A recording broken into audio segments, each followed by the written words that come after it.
wakati nilipokuwa nasoma hiki kitabu cha Ezekieli, nikaanzia mstari wa 37, nikaanzia mstari wa mlango wa 37 mstari wa kwanza, ya kwamba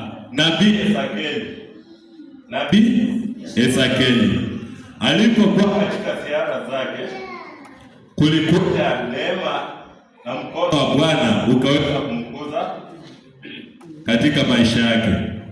Na nabii Ezekieli alipokuzwa, Roho Mtakatifu aliweza kumuondoa mahali ambapo alipokuwa, yakamwelekeza hadi bonde la ufa ambalo lilikuwa limejaa na mifupa mikavu. Bwana Yesu asifiwe. Amen. Bwana Yesu asifiwe. Amen.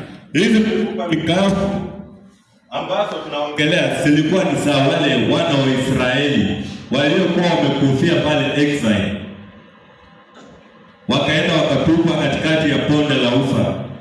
Ya kwamba wana wa Israeli walijua ya kwamba sisi tumeisha, lakini Bwana alipotuma nabii Ezekieli akakuja akamwambia, nataka ukaitabiri juu ya mifupa hizi mikavu. Kwanza alimuuliza ya kwamba, wewe kama mtumishi, unajua hizi mifupa zaweza kuishi tena? Nabii Ezekieli aliweza kumjibu na kumwambia, wewe ndiye Bwana unajua. Bwana Yesu asifiwe. Na Roho wa Bwana alipokuja akamwambia kwamba, ninakuweka mkono wangu juu yako na ukatabiri ya kwamba hizi mifupa zikaweze kuamka na zikaweze kuishi tena. Nabii Ezekieli alifanya jinsi Mungu aliweza kumwambia, akatabiri mifupa ziliweza kusimama, na Bwana mwenyewe akasema, kwa ajili nimefanya hivi kwa sababu mkajua ya kwamba mimi ndiye Mungu. Bwana Yesu asifiwe. Bwana Yesu asifiwe. Haya maandiko ya nabii Ezekieli yaliweza kunifunza vitu mingi, ya kwamba kuna wakati mwingine mtu unaweza ona ya kwamba maisha yako yamefika mwisho, unaweza ona kama kazi yako imefika mwisho, lakini siku ya leo nimekuja kama nabii Ezekieli, nimekuja kukutia moyo wa ushujaa ya kwamba kuna kuishi tena. Kuna kuishi tena. Kuna watu tunateseka katika maisha yetu, tunahangaika, wengine tuko na kazi, lakini katika kazi zetu hatuna amani. Bwana Yesu asifiwe. Kuna kuishi tena. Kuna kuishi tena. Because ukiangalia nabii Ezekieli, wana wa Israeli walikuwa wamekataa kusikiza andiko la Bwana. Walikuwa ni watu ambao wamelelewa katika, wameshikwa na wamewekwa katika exile. Wameshikwa, exile in court. Wanaita court, kufungwa. Wamefungwa katika exile. Na unapofungwa unatolewa hapa kama wewe ni maiti, unaenda kurusha katika bonde la ufa. Bwana Yesu asifiwe. Amen. Wakati ambao nataka nikwambie, wakati ukifika ambao Bwana anakubali kukurudia katika maisha yako, atakuonekania. Atakuonekania.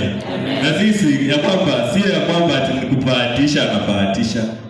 Mungu hawezi bahatisha. Kama Mungu alisema kuna siku ambayo nitakurejea, atakurudia. Atakurudia. Hata kuna watu wengine ndio tunatembea tu tunacheka.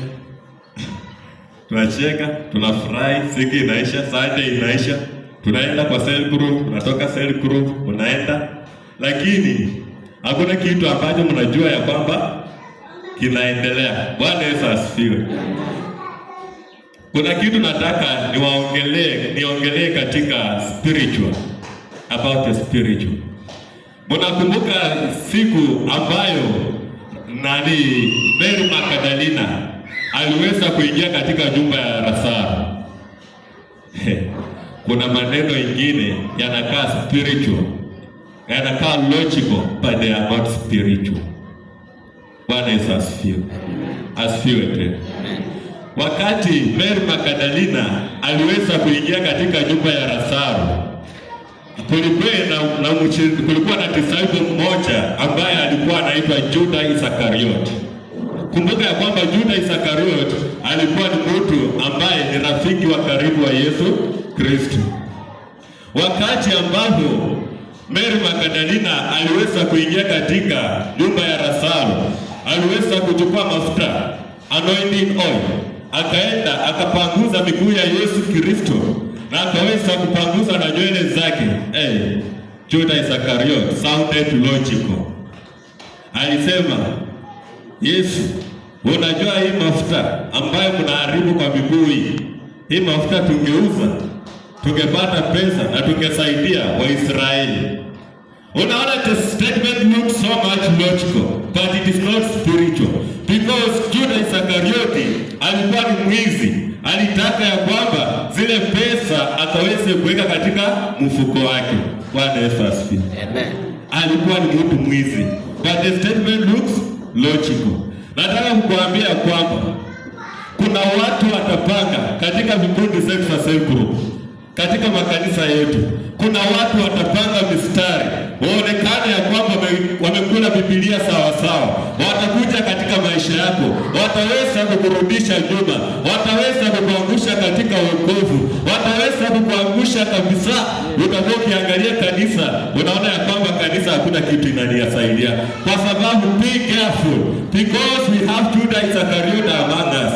Kuna watu ambao wanatangatanga, wanatoka sehemu moja anaingia ingine, kwamba anaenda na ideas, anaamka na idea yenyewe ikikataliwa, anaona vibaya, anaenda sehemu nyingine. Bwana Yesu asifiwe. Kuna watu ambao wanaitwa Juda Isakariot, wanakuja na ideas, but hizo ideas behind it kuna agenda. Bwana Yesu asifiwe. Kuna agenda ambazo wamepanga.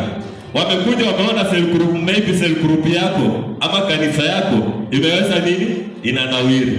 Atapanga mistari, ataonekana amekula Biblia sawa sawa. Atakukujia. Na ataweza kukutoa hapo. Bwana Yesu asifiwe. Ataweza kukutoa mahali ambapo huko. Bwana Yesu asifiwe. Kuna watu wa aina hii ambao wamekuja katika makanisa zetu, si ya kwamba wamekuja kumtafuta Mungu, wamekuja kumpinga Mungu. Bwana Yesu asifiwe. Kuna kitu kisi anaweza simama aseme, kweli kanisa tunahitaji tufanye kitu fulani, lakini yeye atasimama apige. Na kupinga kwake si atapinga tu vile anapinga, atakuja na statement behind it. Statement ambayo itakuwa inaangalia, ukiangalia statement unaona ni kama statement yenyewe iko logical, but it is not spiritual. Bwana Yesu asifiwe. Sasa nataka kuwahimiza ya kwamba kuanzia siku ya leo, be careful. Unajua watu wamo na ndani ya kwamba mtu ambaye anakutafuta ni yule mwenye anatoka mbali. Bwana Yesu asifiwe. Amen. Si mnajuanga hivyo? Rafiki ambaye unatembea na yeye, unakaa na yeye, ni yeye ndiye anaweza kuwa mtu wa kwanza kukumaliza. Yule wa mbali hata kwa na time ya kukupata, lakini wa karibu. Kumbuka Juda Isakariot alikuwa ni mfuasi wa Yesu, alikuwa ni rafiki wa Yesu ambaye walitembea na yeye pamoja, lakini ndani mwa Yesu alikuwa anajua siku moja Juda Isakariot atakuja kuniacha. Bwana Yesu asifiwe. Yesu alikuwa ni mtu wa kusoma mtu na kumwelewa. Alijua huyu naye atakuja kufanya nini? Kunisaliti. Bwana Yesu asifiwe. Wakati ulipofika, Juda Isakariot alimsaliti, hakumsaliti? Alimsaliti. Sasa kuna watu wengine tunatembea nao, tunakaa nao, lakini Bwana Yesu asifiwe, wanakaa wako spiritual, ndio yenyewe wanakaa, akiimba unaona uwepo wa Mungu, lakini be careful. Bwana Yesu asifiwe. Kuna story moja ambayo tuliweza kupata tukiwa conference mahali kwingine mwaka wa 2015. Bwana Yesu asifiwe. Hiyo story ikawa ikanikuza na nikakuja nikasoma nikagundua kweli ni ukweli. Kuna watu ambao kulikuwa na pastor alisema kulikuwa na vijana wangapi? Wawili. Mmoja alisoma kutokea class 1 mpaka class 8 akaacha shule. Mwingine aliweza kusoma class 1, 8, form 4, university. Bwana Yesu asifiwe. Na alipomaliza university akawa tajiri. Na wewe class 8 akawa ule wa kuwapafolia kuni, kuachimbia makaburi watu kama wamekufa. Lakini wanakijiji, unajua wanakijiji hawakusema ati mwenye alienda university. Walisema mwenye alienda university yeye ako na maringo. Lakini kwa sababu mwenye alimaliza class 8 anawafanyia kazi, anawalimia mashamba, anawapasulia kuni, anawachimbia makaburi, yeye ndiye mzuri. Asukwe na maringo katika jina la Yesu. Bwana Yesu asifiwe. Kama kuna watu wa maringo, mimi niko na maringo. Kama kuna wakufaa vizuri ni maringo, mimi niko na maringo. Bwana Yesu asifiwe. Bwana Yesu asifiwe. Mbona usiseme tu ya kwamba ati kuna watu wa maringo, kuna watu wa maringo, kama kuendesha gari ni maringo, mimi niko na maringo. Bwana Yesu asifiwe. Wewe kama una maringo shauri yako, lakini mimi niko na maringo. Hapa katika Ezekieli mstari wa 12 hadi 14 tuliweza kusomewa Yesu, uwepo wa Bwana ulikuja ukasema, basi tabiri waambie Bwana Mungu asema hivi, tazama kutoka katika makaburi yenu, enyi watu wangu, nami nitawaingizeni katika nchi ya Israeli, nanyi utajua ya kuwa mimi ndimi Bwana, nitakapo yafunua makaburi yenu na kuwatoa ninyi katika makaburi yenu, enyi watu wangu, na nitatia roho yangu ndani mwenu, nanyi mtaishi. Nitawaweka katika nchi yenu, nanyi mtajua ya kuwa mimi ni Bwana. Bwana Yesu asifiwe. Bwana Yesu asifiwe. Unajua kuna mtu tunaweza kuwa pastor tunaongelea makaburi, yeye anafikiria tu kaburi ni ile ya kukufa. Bwana Yesu asifiwe. Bwana Yesu asifiwe. Kuna types of grace zenye tunaongelea hapa. Kuna kaburi la damu. Bwana Yesu asifiwe. Kuna watu wameishi katika makaburi ya damu. Wewe ukitembea, ukienda kwa barabara, ukienda kwa kazi, siku haiziisha kama hujafanya dhambi. Bwana Yesu asifiwe. Ndipo siku ya leo Nabii Ezekieli anasema ya kwamba nitakuja, Mungu mwenyewe atakuja, na siku ya leo amekuja kuwafunua kutoka katika kaburi ya dhambi. Bwana Yesu asifiwe. Bwana Yesu asifiwe. Kaburi la bibi ili na tunajua karibu kila mtu ako nalo. Kaburi la madeni. Bwana Yesu asifiwe.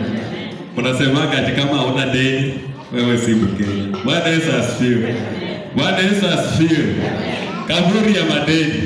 Usione ya kwamba kuishi katika madeni ni vitu za kawaida. Kuishi katika madeni ni vitu zenye unaona ni kama daily routine. Bwana Yesu asifiwe. Si hivyo ya kwamba siku ya leo hautaishi katika madeni, kwa sababu Bwana mwenyewe amekuja katika maisha yako, amechukua nafasi katika maisha yako, atakuondolea madeni. Wewe utakuwa unafanya vitu zako bila madeni. Bwana Yesu asifiwe. Kaburi la tatu ni kaburi la ugonjwa. Bwana Yesu. Ni nani wagonjwa hapa? Ni nani ni wagonjwa? Ama nani ako na rafiki mgonjwa? Sasa siku ya leo, kwa ibada ya siku ya leo, Bwana ameshuka katika maisha yetu na amesema makaburi ya ugonjwa anaenda kuondoa katika nyumba zetu. Makaburi ya ugonjwa anaenda kuondoa katika nyumba zetu.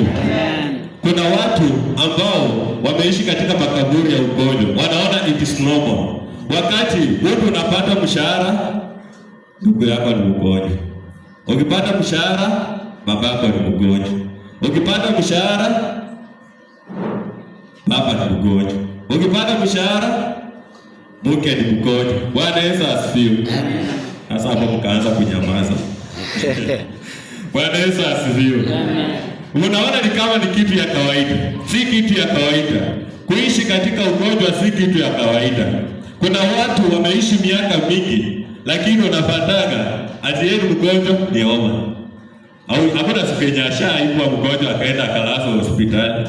Lakini kuna wengine tumeishi katika makaburi ya ugonjwa. Tunajua ya kwamba mwisho wa mwezi ukifika mimi nitakuwa mgonjwa. Na wewe mwenyewe haujai chukua hatua. Unaona ni kama ni kitu ya kawaida. Bwana Yesu asifiwe. Kaburi la namba 4. Kaburi